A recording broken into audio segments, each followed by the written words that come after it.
Hello guys, তো তোমরা দেখতেই পাচ্ছ সকাল সকাল উঠে আমরা বেরিয়ে পড়েছি বড়মার মন্দিরের উদ্দেশ্যে। তো অবশেষে ট্রেন ধরে আমরা চলে এসেছি বড়মার মন্দির। তারপর তো ডালা কিনে নিয়েছি।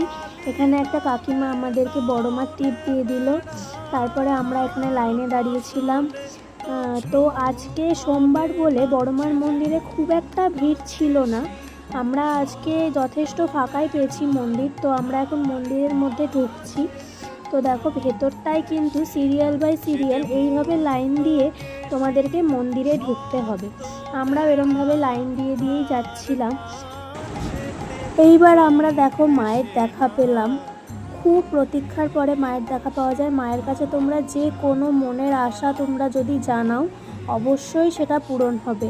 পাশে রাধা গোবিন্দের মন্দিরও ছিল। আমরা সেইখানে প্রণাম করে পুজো দিয়ে তারপরে আমরা মন্দিরের বাইরে বেরিয়ে পড়লাম। তো আজকে খুব সকাল সকালে আমাদের পুজো দেওয়া কমপ্লিট হয়ে গেছিলো। তো দেখো মন্দির চত্বরটা কি সুন্দর মনোরম পরিবেশ রয়েছে। পুজো দেওয়া কমপ্লিট, খুব মনে শান্তি করে পুজো দিতে পেরেছি। একদম ফাঁকা ছিল। আজ সোমবার প্রত্যেক সপ্তাহে সোমবার হচ্ছে মায়ের মন্দির ফাঁকা থাকে। আমরা চলে এসেছি এখন গঙ্গার ঘাটে।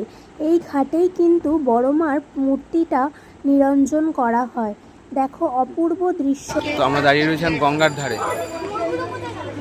এত সুন্দর হাওয়া দিচ্ছে। এইখানটা দিয়ে হচ্ছে কালী পুজোর যে ভাসান হয় মায়ের ভাসানটা ঠিক এইখান দিয়েই হয়। ভিডিওটা ভালো লাগলে জয় বড়মালিকে লাইক, শেয়ার, সাবস্ক্রাইব করে দিও।